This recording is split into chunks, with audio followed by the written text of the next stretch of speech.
안녕하십니까, 조정래입니다.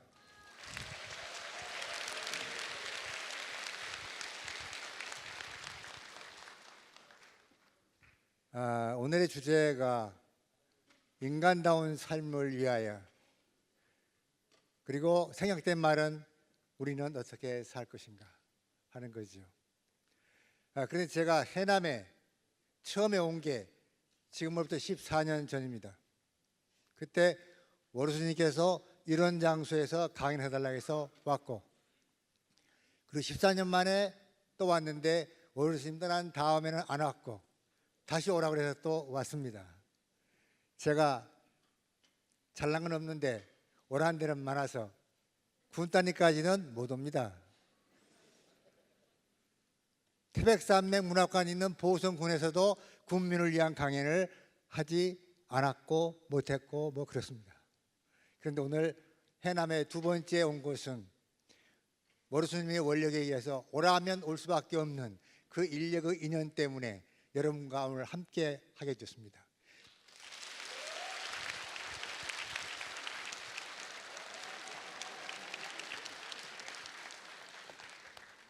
편안한 마음으로 들으시고, 인생이 무엇인가 하는 문제는 끝없이 우리가 제기하는 질문인데도 불구하고 답이 없는 채 인류 역사 5천년 세월이 흘러왔습니다. 특히 소통이 지어있는 이 시대에 우리는 인생에 대한 질문을 하고자 모였습니다. 편안한 마음으로 들으시면서 함께 호흡하는 시간이 되길 바랍니다.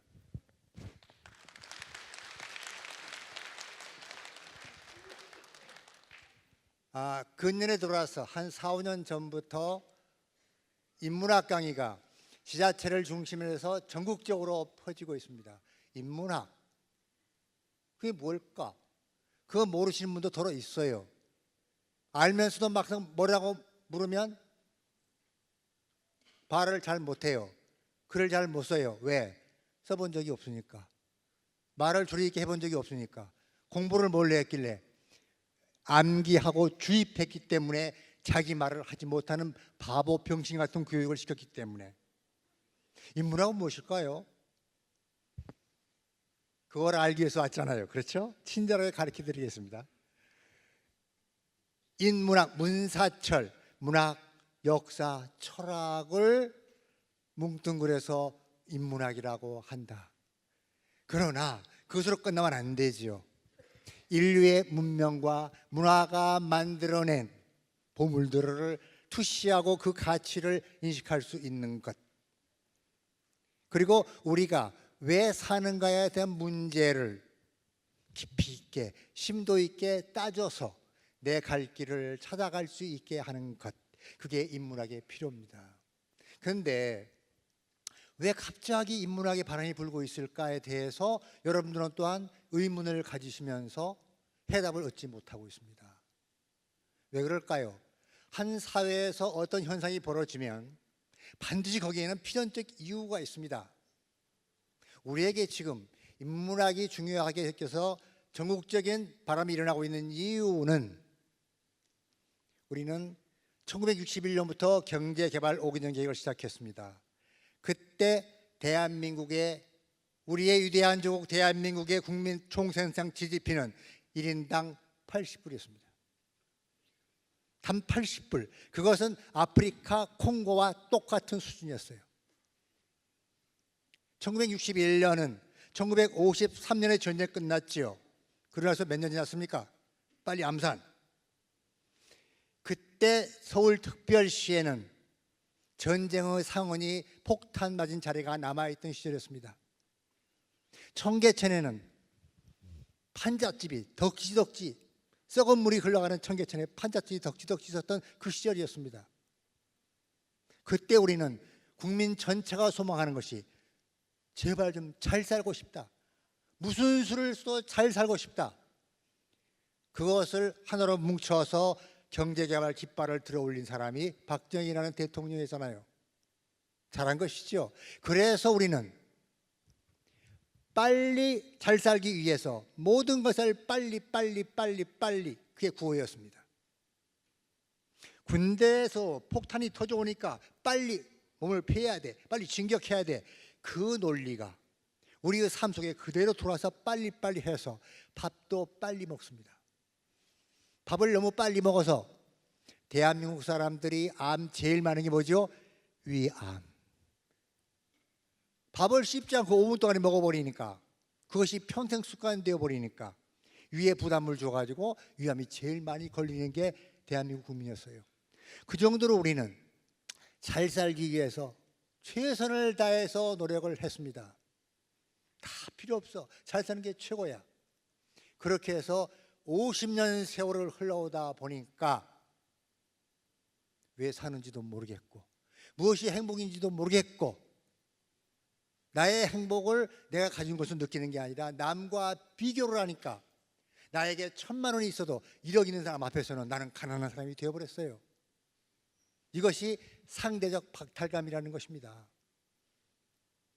돈에 끝없이 휘말리다 보니까, 돈이 최고라고 말하다 보니까 더 있고 싶으니까, 배가 부르면서 또 먹고 싶은 욕구 때문에, 그건 시체 말로 하면 거지근성이잖아요. 자족이 없어요. 스스로 만족하는 게 없는 거예요. 그렇지 우리는 살아오다 보니까 왜 우리 이렇게 사는 거야? 하고 되묻게 된 것이 GDP 25,000불, 지금으로부터 3, 4년 전부터 그걸 깨닫기 시작했어요. 아, 우리 이렇게 안 되는데, 우리 짐승 같잖아? 뭘 위해 사는 거야? 하고 대학에서부터 묻기 시작해서 인문학이 필요하다, 문학도 알아야 하고 철학도 알아야 하고 역사도 알아야 하겠다고 자각해서 인문학의 바람이 불기 시작한 것입니다. 여러분들이 왜 사느냐고 물을 때 나는 이렇게 살아, 이것 때문에 살아 하고 당당히 대답할 수 있는 사람이 몇이나 될까? 인생이 무엇이지 하고 물을 때 인생은 이런 거야 하고 대답할 수 있는 사람이 몇이나 될까? 뭔가를 알겠는데 잡히지 않아요. 잡히지 않기 때문에 또 질문하게 됩니다. 우리 인류는 기록된 4,000년의 역사를 살아왔습니다. 그 속에 철학이라는 게 있었는데 그 철학은 수많은 인생에 대한 질문을 간직한 것이지요. 그러나 질문이 많으면 많을수록 해답은 아무것도 없었습니다. 왜냐하면 인생은 이럴 수도 있고 저럴 수도 있기 때문에. 세모인 줄 알았더니 네모고, 네모인 줄 알았더니 5모, 6모, 끝없이 자기의 경우의 처지에 따라서 달라지는 것이 인생이었기 때문에 그 답이 없습니다. 그 답이 없으므로 철학은 매력적인 것이고 모호하기 때문에 더 끌려가는 것이고, 그래서 인문학은 필요한 것입니다. 자, 간단히 인문학을 정의합니다. 한마디로 할 수 있죠. 아무리 복잡한 이야기도 한마디로 줄일 수 있습니다. 인문학은 무엇일까요? 왜 사는가? 어떻게 사는가? 어떻게 사는 것이 행복한가? 의미 있는가? 이걸 한마디로 딱 줄이면 자기, 인간에 대한 발견입니다. 인문학은 인간의 가치와 인간의 존엄과 인간의 존재의 이유를 찾고자 하는 것이기 때문에 인간의 발견이라고 말할 수 있습니다. 자, 인간의 발견. 인자는 어떻게 쓰죠? 한자로 이렇게 쓰잖아요. 이게 무슨 뜻일까요? 이게 없으면 이게 존재할 수 있습니까? 무너지지요. 이거 없으면 존재할 수 있습니까? 또 무너지지요. 인간은 서로 의지하며 사는 존재라는 뜻이 여기에 포함되어 있어요. 서로 의지해서 사는 관계, 그 뜻이잖아요. 그러므로 인간은 탄생부터 지금까지 계속해서 공동체라는 것을, 너와 내가 함께 사는 마을을 만들어 왔던 것이 바로 그런 뜻입니다. 그리고 인간이 아무리 머리가 좋아도 호랑이, 사자 앞에서 맞대거리하고 싸우면 이깁니까, 집니까? 아무리 기운센 장사도 지지요. 우리는 자연의 존재로서 자연 환경 속에서 사는데 자기를 보호하기 위하여 혼자 안 되니까 여러 명이 모여서 살기 시작했던 거죠. 거기서부터 서로 지혜를 모으고 해서 문화를 만들어내고 문명을 발전시키면서 인간과의 관계를 유지해 왔던 것입니다. 그런데 잘 살고 싶은 욕구, 내가 더 남보다 잘 되고 싶은 이기심, 욕심, 이런 것들이 앞서다가 보니까 나만 소중하고 남은 내가 소중한 것보다 정반대로 불필요한 존재가 되어버리는 그 삶이 우리 인간들이 살아온 삶의 거의 전부 다라는 사실을 발견하게 됩니다. 지난 정권에서 무한 경쟁이란 말을 했습니다.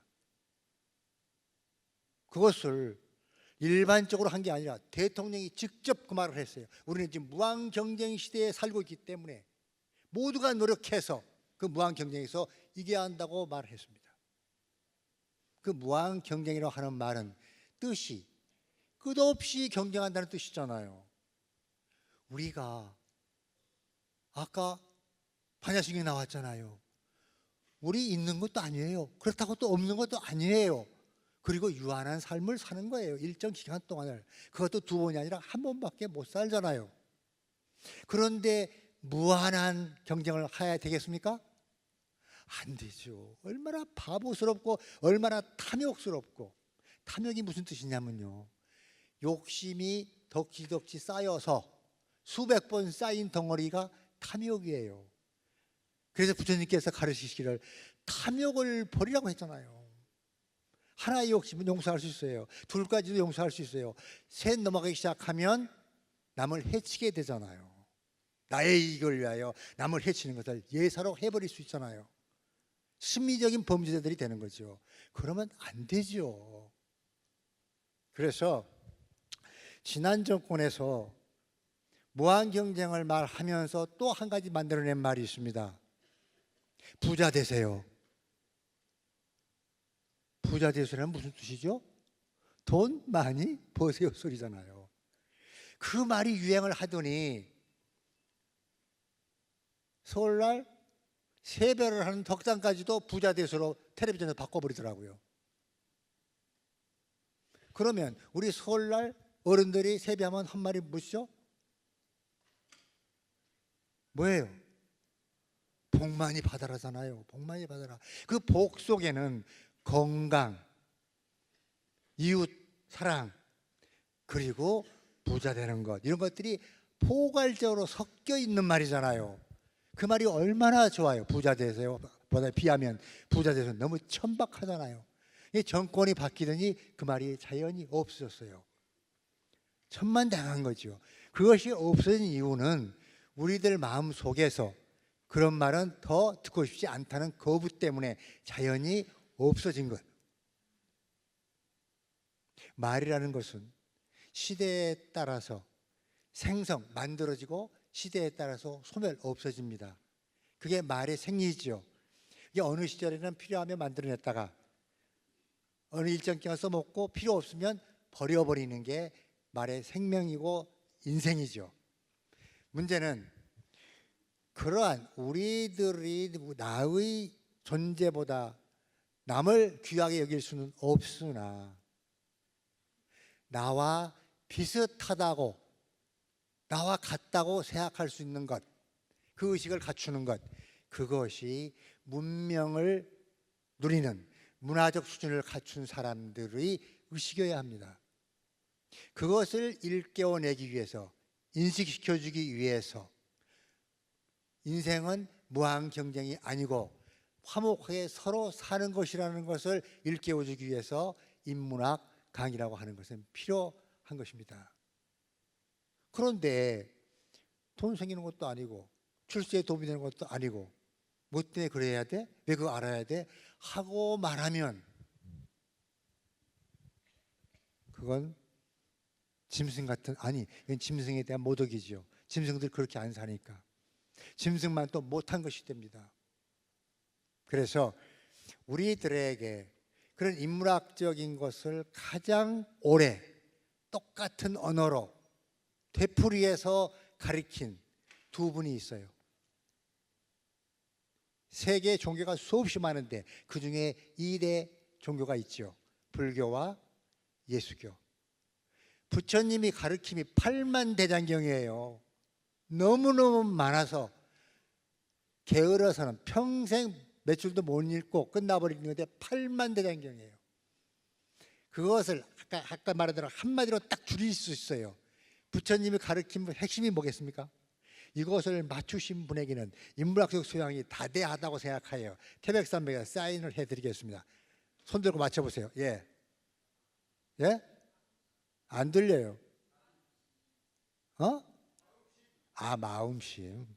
또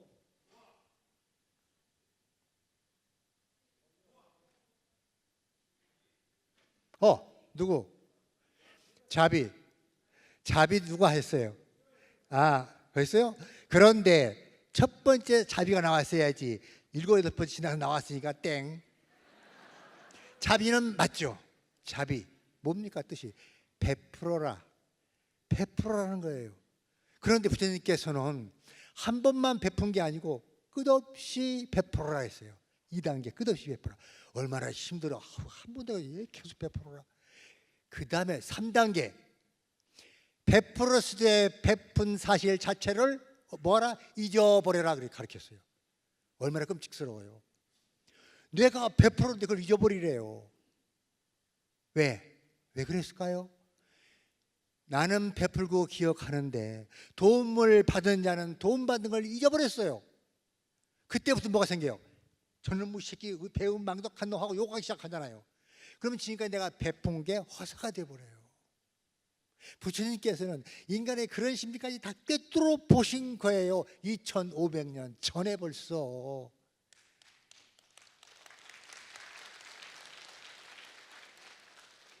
박수 치려면 크게 쳐도 괜찮아요.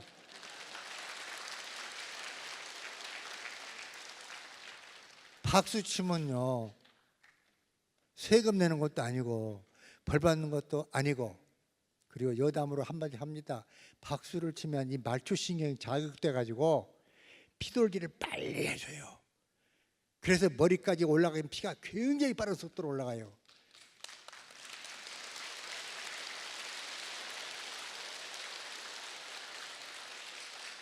그 젊은이들에게는 박수를 많이 치면 공부가 잘 돼.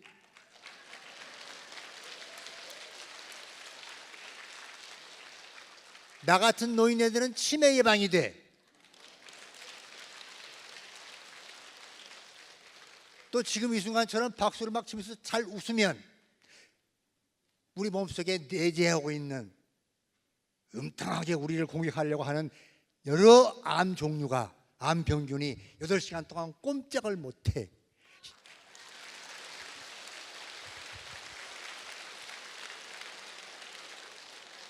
이건 내가 한 말이, 지어서 한 말이 아니고 소설가가 공갈로 지어서 하는 말이 아니고 현대 과학이 입증한 바에 의하면 그렇다는 거지요. 그 말은 새삼스럽게 현대의 과학이지 1000년 전부터 우리 어른들은 뭐라고 가르쳤어요? 일소일소요, 일로일로다. 그러므로 지금부터 여러분을 건강을 위하여 박수를 칩니다.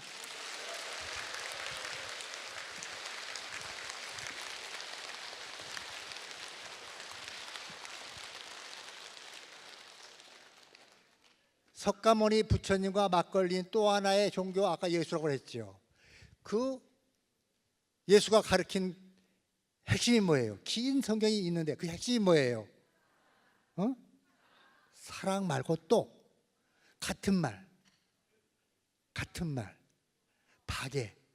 사랑은 단순하게, 박애는 높게 사랑하는 뜻이잖아요. 뜻이 틀려요. 사랑은 사랑인데 나와 너가 하는 사적 사랑이 아니라 공적인 사랑, 모두를 다 싸잡아서 사랑할 수 있는 박애를 하라. 어떻게 박애하냐? 왼쪽 뺨을 맞으면 오른쪽 뺨 내밀어라. 1단계. 2단계, 왼손이 하는 일을 오른손이 모르게 하라. 3단계, 너희 이웃도 너처럼 사랑하라. 됩니까? 거짓말. 된다고 하는 사람은 뻔뻔한 사람들이야. 그게 안 되니까 우리 인간사가 2000년, 2500년 동안에 이렇게 서로 갈등하고 죽이고 싸우고 난리가 나는 거잖아요. 그분들을 가르친 대로 했다면 여기가 천국이고 여기가 불국토지요. 그게 안 되기 때문에 지옥이잖아요. 그래놓고 큰 소리로 예 대답하는 사람 뭐예요 도대체가? 졸다가 대답하나? 바로 그 대목이잖아요. 우리가 사는 것, 그것은 너희 혼자 사는 게 아니라는 말씀들을 두 분께서는 간곡하게 하고 있는 거예요. 이 중생들아, 좀 들어봐라. 지금 이 말을 듣는 순간, 이 말을 하고 있는 저도 과연 그렇게 살아왔는가를 늘상 반성합니다. 전혀 살지 못하기 때문에 그분들은 한 분은 2500년 동안, 한 분은 20년 동안 이 야가 빠진 인간들 삶 속에서 영생을 누리는 거죠. 인간이 존재하는 것이 앞으로도 3000년쯤이라고 하는데 그때까지 그 두 분은 영생하실 거예요. 왜? 우리가 그분들을 영생하게 만들어주고 있거든요. 여러분, 그런데 부처님께서도 무슨 말씀하신지 깨달은 자가 다 부처다고 말씀하셨어요. 이 엄청나게 쉬운 말 같은데 엄청나게 무서운 말이잖아요. 깨달은 너희들이 다 부처님이다. 여기서 불자가 몇 분 계신지 모르겠는데 이 말을 무슨 뜻일까 하고 생각해 보셔야 돼요. 그리고 그 말에 대한 해답을 얻을 수 있으면 그 사람은 이미 부처님이에요. 얻기 힘들어요. 무슨 말일까요? 부처님 앞에 가서 제가 진짜 인생에 대한 초탈을 하고 싶습니다 하고 어느 문득 깨달은 눈이 확 밝아졌어. 그리고 돌아서니까 작심 3일이 아니라 3시간. 부처님 앞에서 잘 하겠습니다, 죄 안 짓겠습니다, 거짓말하지 않겠습니다 하고 약속해놓고 돌아서면서 3시간도 못 가서 또 거짓말해요. 인간은 평균 하루에 5번 거짓말한대요, 심리학자들이 분석에 의하면.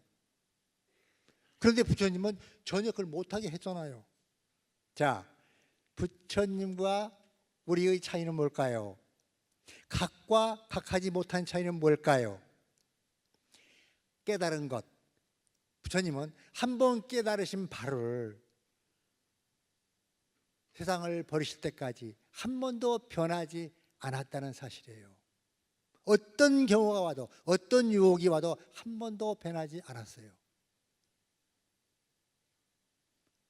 우리들이 그러한 마음으로 깨달음을 유지할 수 있습니까? 없어요. 없기 때문에 중생이고 없어서 그분은 영생을 누리는 거예요. 우리가 3시간쯤 그걸 유지한다면 스님들은 한 석 달쯤 유지하시는가요? 스님들은 우리보다 한 10배, 100배쯤은 유지하시겠지요. 그리고 흐트러지려고 하면 또 목삭 치면서 연부를 하면서 마음을 가다듬겠지요. 그래서 동한 거, 하한 거를 하시는 것도 흐트러지는 마음을 바로잡기 위한 그런 훈련, 정신적 훈련이잖아요.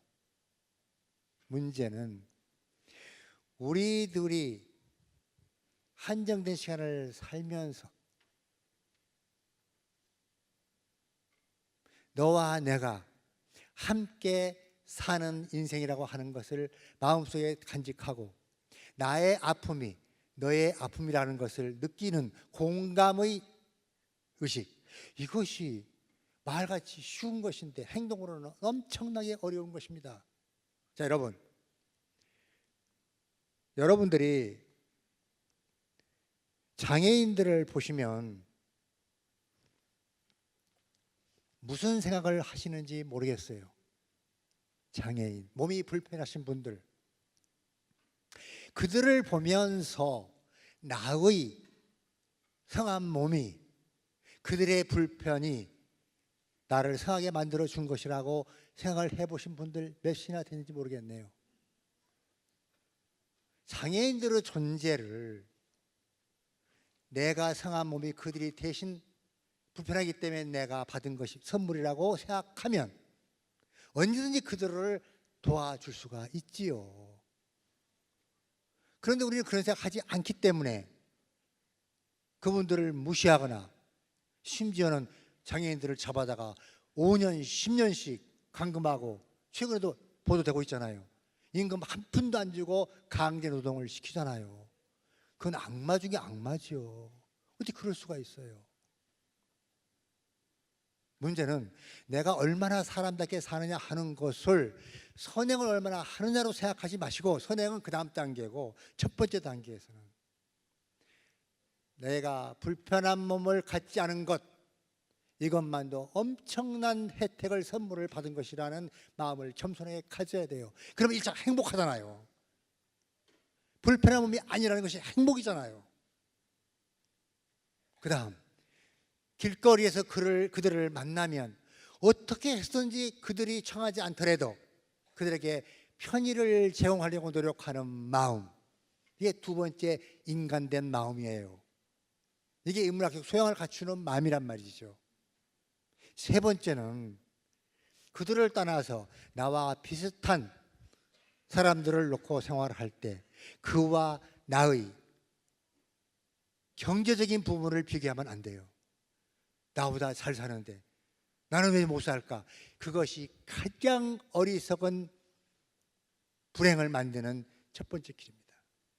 이 세 가지만 제대로 마음속에 담고 살아도 자기 인생이 항상 유쾌하게 살 수 있는 삶의 기본을 갖추는 것이 됩니다. 그리고 특히 제가 음악을 하면서 생각하는 것은, 왜 나는 이렇게 척박하고 슬프고 처참한 역사의 땅에 태어났을까 하는 걸 항상 생각합니다. 그리고 이런 땅에서 나는 문학을 하면 어떤 것을 해야만 올바른 문학이 될 것인가를 생각을 합니다. 이 말이 무슨 말인가 하면, 우리는 5,000년 역사라고 이야기를 해오고 있습니다. 그 5,000년 역사 속에서 대략 외침을, 외국으로부터 침략을 1,000여 번을 받았다고 막연하게 이야기합니다.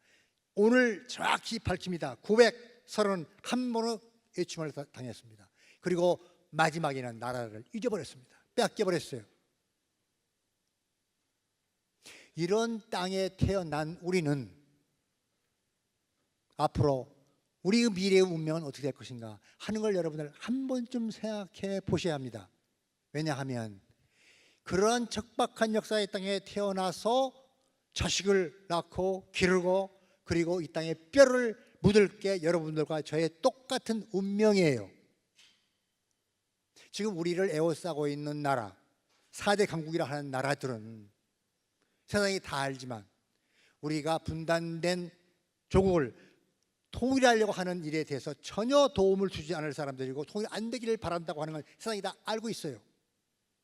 이렇게 분단 상태로 가다 보면은 우리의 미래는 어떻게 될 것인가? 또 앞으로 5년 동안에 931번의 외침을 당하고 괴롭힘을 당할 수도 있다는 이야기잖아요. 이게 우리가 기본적으로 갖춰야 하는 공동 운명체의 교훈이고 자각해야 돼요.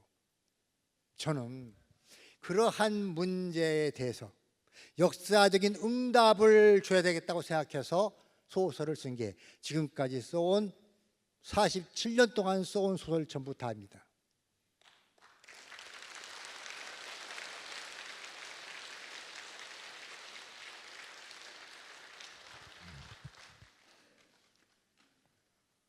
기자들이 가끔 묻습니다. 당신은 어떤 작가로 기억되기를 바라는가? 나는 인간을 진정으로 존중하고 쉼표 찍고 지정학적 숙명에 의하여 영원히 약소민족일 수밖에 없는 우리 민족을 끔찍히 사랑한 작가로 기억되고 싶다.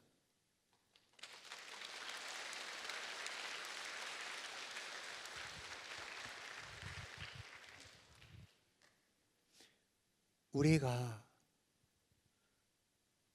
딴 민족에 비해서, 딴 나라 사람들에 비해서 정신을 바짝 차리지 않으면 안 되는 것은, 우리의 미래는 10년, 5년, 10년, 20년, 30년 언제일지 모르는데 엄청난 불행에 빠지고 또 빠질 수 있다는 위기의식을 항상 의식이 중심에다가 세우고 살아야만 남한테 짓밟히지 않고 우리끼리 제대로 된 나라를 만들고 살 수 있다고 저는 생각합니다. 그래서 글로벌 시대, 세계화 시대라고 말함에도 불구하고 조정래의 문학은 민족의식을 가장 강력하게 가지고 있는 문학이라고 말합니다. 그리고 그 대목에 대하여 굉장하다는 사람도 있고 정반대로 글로벌 시대에 어긋나게 반대로 어떻게 그럴 수 있느냐, 민족주의는 나쁜 것이 아니냐 하고 말합니다. 좋습니다. 강대국일수록 약소국이 민족주의를 강화하는 걸 제일 싫어합니다. 왜? 지배하기가 힘들어지기 때문이지요. 여러분, 민족주의는 좋지 않습니다. 그 이유는 히틀러가 게르만 민족 제일주의를 내세우고 유태인을 600만 명을 학살하고 유럽을 초토화시키면서 독일의 제국을 만들려 하다가 실패했어요. 그 다음부터 민족주의는 도저히 용납할 수 없는 나쁜 것이라고 매도하기 시작했습니다. 그리고 몇 년 전에 그루지아 공화국, 슬로바키아 그 네다섯 나라를 억지로 소련이 묶어가지고 한 나라를 만들었는데 소련이 무너지고 나니까 서로 민족전쟁을 해서 난리가 나서 죽이고 학살하고 난리 났었잖아요. 그렇기 때문에 민족주의 나쁘다고 또 말했습니다. 천만에 히틀러 민족주의는 배타적이고 폐쇄적이고 공격적이고 파괴적이기 때문에 용납할 수 없는 것이죠. 그러나 세르비아인들이 만들었던 유고슬라비아의 민족주의, 그들이 갖는 것은 가장 자연스러운 것이에요. 무슨 말인가 하면 소련이 수천 년을 걸쳐 내려온 그들 민족을 소련의 억압에 의해 함께 나라 하나를 만들어냄으로써 갈등을 키웠던 거예요. 수천 년에 걸쳐서 지리적 조건에 의해서 역사적 체험에 의해서 독립된 민족의 삶으로 국가를 만들었을 때는 자연적 필연성이 있기 때문에 그걸 인위적으로 강압적으로 뭉치려고 해서는 안 되는 것이라는 거죠. 그러므로 그들이 유고슬라비아가 해체되면서 만들었던 민족주의 투쟁과 학살은 본래의 모습으로 돌아가고자 했던 불가피한 중간 과정의 비극이었다고 인식을 해야 합니다.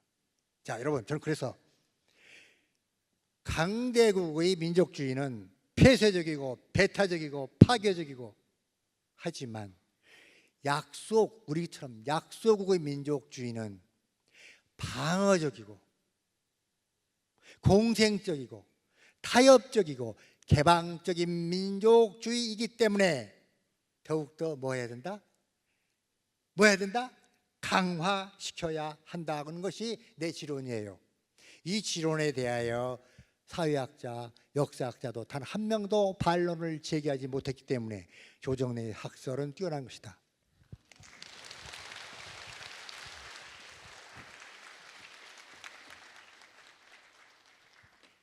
소설을 썼기에 망정이지 사회학자가 됐더라면 대한민국 사회학자들 다 망가질 판이었는데, 그래서 앞으로 소설이 안 쓰지만 사회학을 해볼까 말까 그래. 나이가 너무 들어버렸어요, 그 하기는.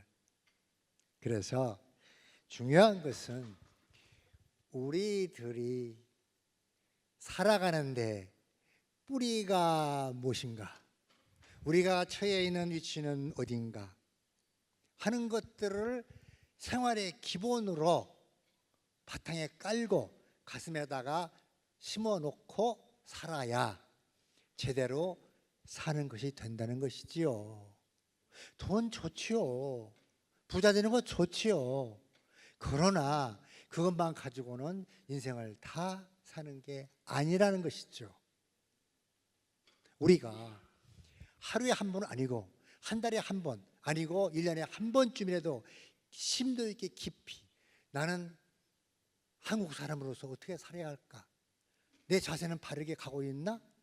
하는 것들을 질문하고 점검하는 시간을 갖는 것과 무한 경쟁에서 무조건 수단과 방법을 가리지 않고 돈만 많이 갖고 싶어하는 욕심으로 사는 것과의 차이, 그것은 우리의 미래를 행복과 불행으로 분명하게 나누는 경계가 될 것입니다. 그러므로 여러분들께서도 매일매일 바쁘고 매일매일 생활 피곤하고 지치지요. 그러나 사람으로서 당당하게 윤동주 시인의 말대로 하늘을 우러러 한반도에 태어난 목숨으로서 부끄러움이 없이 미래를 향해서 내 삶이 욕되지 않게끔이라도 할 수 있게 하려면 가슴속에다가 그러한 생각들을 품으시고 책을 하루에 한 줄을 읽어도 좋으니까 머리맡에 두는 습관을 기르시라. 여러분, 통계청에서 4, 5년 전에 통계를 냈습니다. 우리가 주 5일 근무를 하고 이틀을 쉬게 했는데 그 이틀 동안의 휴식 시간을 우리 국민들께서 어떻게 보내시는가를 조사를 했어요. 그랬더니 컴퓨터, 인터넷, 핸드폰으로 보내는 시간이 그 이틀 동안에 3시간에서 4시간, 책을 읽는 시간이 신문을 포함해서 책을 읽는 시간이 7, 8분이었습니다. 그런데 지금 어떻습니까? 아니, 한 3, 4년 전부터 뭐 스마트폰인가 무슨 폰이 나왔습니다. 그래가지고 거기에 기능이 얼마나 많이 들어있는지 사람들이 혼이 빠져가지고 식당에서 애인이 마주 앉아가지고 이야기하는 게 아니라 스마트폰으로 서로. 그러면 뭐하러 만나죠? 이해를 못하겠어요. 어느 식당에서 목격한 사실입니다. 엄마하고 초등학교 한 3, 4학년짜리 여자애가 마주 앉아 있었어요. 엄마, 엄마, 엄마, 엄마. 애가 계속 부르는 거예요. 엄마는 스마트폰 빠져가지고 정신을 못 차리고 대답도 안 하는 거예요. 애인끼리의 단절, 대화의 단절, 자식끼리의 대화의 단절, 이런 시대에 우리가 살고 있으니 통계청에서 다시 조사를 하면 스마트폰에 빠져있는 시간이 다 합하면 하루 이틀 동안에 5, 6시간, 책 읽는 시간은 신문을 포함해서 2분. 맞아요? 이렇게 되어버리면 우리는 과연 우리의 영혼은 무엇을 위하여 사는 것인가에 대한 질문을 할 수 있겠는가 하는 문제입니다. 굉장히 심각한 문제인데 나의 인생이 좀이라도 윤기 있게 의미 있게 그리고 눈 감을 때 나는 괜찮게 살았어 하고 후회하지 않은 삶을 살려면 매일 한 줄이라도 좋으니까 책 읽는 습관을 들이시고 책을 매일 한 번씩이라도 구경이라도 하시고 그렇게 해서 스마트폰에 뺏겨버린 매스컴에 빼앗겨버린 영혼을 더러워진 영혼을 헹구어서 다시 청소하시도록 하는 삶을 살아야 합니다.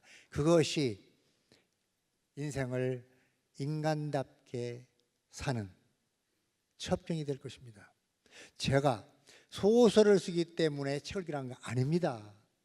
책은 악사가 없고 좋은 책과 좋지 않은 책의 질적 차이만 있을 뿐인데 그 책을 자기 이름으로 써내는 사람들은 그 한 줄의 글을 쓰기 위해서 목숨을 걸다시피 최선을 다한 집중으로 글을 씁니다. 그러므로 어떤 책이든지 책 속에 들어있는 이야기들은 진지하고 그리고 우리에게 피가 되고 살이 될 수 있기 때문에 책을 읽는 습관을 들임으로써 나의 좌표를 제대로 찾아갈 수 있다고 생각합니다. 여러분들께서 흔히 말하기를 바빠서 책 읽을 시간이 없어서 책을 못 읽습니다 하고 말하는 것이 습관처럼 되어버렸습니다. 예사로 그렇게 말합니다. 부끄러운 거 전혀 모르고. 일리가 있습니다. 그러나 정시간이 없으시면 화장실에 안 가시는 분 없지요? 안 가시면 변비되니까 꼭 가십시오. 화장실에 가는 시간, 그때 책 읽으세요. 심리학들이 연구한 바에 의하면 화장실에 앉아있는 시간이 정신이 가장 깨끗하대요. 그때 책을 읽으시면 5페이지씩 읽을 수 있습니다. 그러므로 책 읽는 시간이 없다고 말하는 것처럼 치졸한 변명이 없어요. 그렇게 말하는 사람들은 나는 또 짐승에 대한 모독을 또 하려고 그런다. 인간이고 싶으면 책들을 가까이 하시기 바라고, 지금 제 이야기 시간이 거의 다 됐습니다. 마감을 하겠습니다.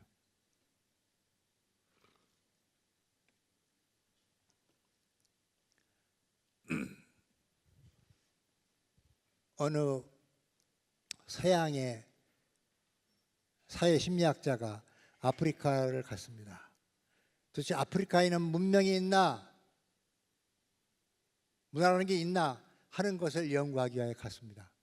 어느 마을에 가서 사탕 바구니를 커다랗게 만들어서 저 멀리 갖다 놓고 애들 10명을 갖다 놓고 빨리 가서 차지하는 사람이 임자다. 출발. 애들이 뛰는 게 아니라 다 같이 손을 잡고 빨리 뛰는 게 아니라 팔짝팔짝 뛰어가서 그 바구니를 에워싸고 전부 고루고루 하나씩 나눠 먹었습니다. 그 심리학자가 깜짝 놀랐어요. 짐승처럼 허덕거리면서 가서 다 차지할 줄 알았는데 아닌 거예요. 너희들 왜 이러냐고 물었어요. 그 대답이 우분투, 우리 함께 행복해야 한다. 이게 행복한 것이다. 이 말은 남아공 대통령께서 계속 흑인들에게 우리는 이렇게 훌륭한 문화를, 정신문화를 가지고 있기 때문에 자존심을 가져야 한다고 만델라 대통령이 말한 거예요. 여러분, 아프리카에만 그런 말이 있습니까? 아니잖아요. 우리 어른들이 가르친 말씀 중에 콩 하나를 10이 나누어 먹고 남은 것을 둔멍에 던졌더니 무슨 소리가 나더라? 풍덩 소리가 나더라. 이건 우분투보다 더 기가 막힌 말이잖아요. 우리가 다 잊어버리고 살아서 그렇지. 아무리 가난해도 가난한 사람끼리 십시일반 한 숟갈씩 떠내면 한 사람을 살릴 수 있는 밥이 만들어지는 거잖아요. 그 마음의 나눔, 이것이 가장 올바른 인간의 삶이고, 그것을 생활 속에서 실천하는 것, 그것이 곧 각자가 되는 것이고 성자가 되는 것이다. 그렇게 깨닫고 깨달음을 마음에 담고 살면 그는 돈의 액수와 상관없이 영원히 부자로 살 수 있는 것이다. 부자와 가난뱅이는 자기 마음이 만드는 것이지 돈이 만들어주는 것이 아니다. 오늘부터 여러분들을 위하여 여러분 스스로가 뭐합니까? 나눔의 삶을 사시길 바라면서 제 이야기 끝내겠습니다. 질문하십시오.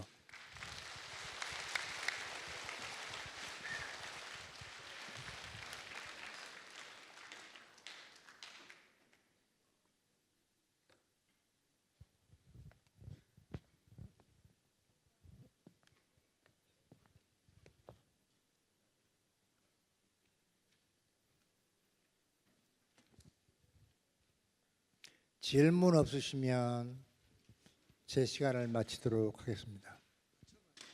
제 이야기가 너무나 감명 깊어서 다 깨달으셔서 질문이 없는 것으로 간주하겠습니다.